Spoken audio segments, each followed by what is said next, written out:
Hello জনগণ, আসসালামু আলাইকুম। Welcome back to my channel. সবাই কেমন আছেন? আশা করি অনেক অনেক ভালো আছেন। আজকে আপনাদের সাথে শেয়ার করব আমাদের রেডিমেড বউয়ের জন্য রেডিমেড খাবার দাবার। আসলে অনেক বেশি ভালো লাগতেছিল। আমরা এক জায়গায় গিয়েছিলাম একটা বোনের বাসায়, সেখানে আমাদের নতুন বউয়ের জন্য যা যা ছিল আজকে আমরা তাই আপনাদের সাথে শেয়ার করব। আসলে আমরা যদিও বলে যাই নাই বলেই আমাদের জন্য রেডিমেড খাবার দাবার ছিল। যদি বলে যেতাম অবশ্যই অনেক ভালো ভালো খাবার দাবার থাকতো, কেননা আমরা অবশ্যই, আপনারা তো জানেন যে বরিশালের মানুষ আতিথেয়তায় অনেক বেশি এগিয়ে। সব অঞ্চলের থেকে বরিশালের মানুষ আতিথেয়তায় খুব বেশি এগিয়ে, সেটা তো আর বলার অপেক্ষা রাখে না। সো নিজেদের ঢোল আর নিজেরা পেটাতে চাই না, এই জন্য আপনাদের সাথে শেয়ার করছি।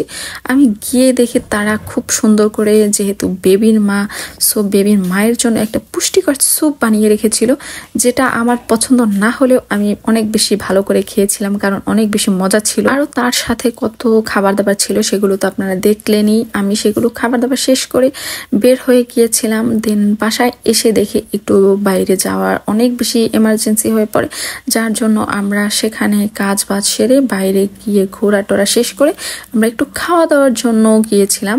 সেই খাওয়া দাওয়া করতে একটা রেস্টুরেন্টে ঢুকে দেখি মাশআল্লাহ, সেখানে এত বেশি সুন্দর ছিল তার ওয়েদার অ্যান্ড তাদের যে খাবার দাবারের যে কোয়ালিটি, মাশাআল্লাহ ভালোই ছিল। খাওয়া দাওয়ার জন্য আমরা ওয়েটারকে অনেক বেশি ডাকছিলাম, আমাদের আর তর্স ছিল না, কারণ আমাদের অনেক বেশি ক্ষুধা লেগেছিল।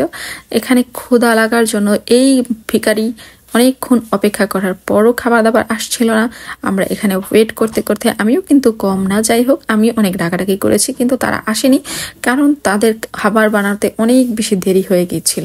আর আমরা অপেক্ষা করতে করতে ভাবছিলাম যে আমরা উঠে চলেই যাব, এর মধ্যেই দেখলাম ফ্রেঞ্চ ফ্রাই নিয়ে হাজির, মাশাআল্লাহ। অ্যান্ড ফ্রেঞ্চ ফ্রাই আছে, এরপরে বিরিয়ানি, সাথে আরও অনেক খাবার দাবার ছিল, ফ্রাইও ছিল, চিকেন ফ্রাই। যাই হোক, এখানে আমি উপরে সসটা খাই না বলে আমি একটু ফেলে ফেলে খাচ্ছিলাম। এরপরই দেখলাম আস্তে আস্তে, মানে ওদের একটা ব্যাপার কি, ওরা একসাথে খাবার টাবার সার্ভ করতে পারেনি, সো এই জন্য আমাদের একটু রাগ হয়েছিল। আসলে বুঝেন তো, ক্ষুধা লাগলে কারো দিকে তাকানোর কোনো সময় থাকে না।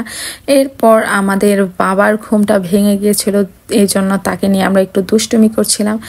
আর এরপরে দেখলাম একের পর এক জুটি আসতেছিল যাচ্ছিল। আমাদের তো ক্ষুধার জন্য আমরা এসেছিলাম, অনেক জুটি আসে এখানে সময় পাস করার জন্য। যাই হোক, ওগুলো আর বললাম না, মানুষেরটা দেখে তো আমাদের লাভ নেই, তাই না? এরপর তাদের পরিবেশটা একটু ভালোই লাগতেছিল। এন্ড দেন এত ভালো ভালো করলাম, এত সুনাম করলাম, এরপরও একদল লোক এসে বলবে, আপা এই যে ভালো বললেন, তারপরে তো দেয়াল ছিদ্র। যাই হোক ভাই, আমার কাছে তো এটাই ভালো লাগছে। এখন আপনাদের কাছে যত ভিআইপি লাগুক না কেন, আমার কাছে এটাই ভালো লাগছে। যাই হোক, সবাই ভালো থাকবেন, সুস্থ থাকবেন, আল্লাহ হাফেজ।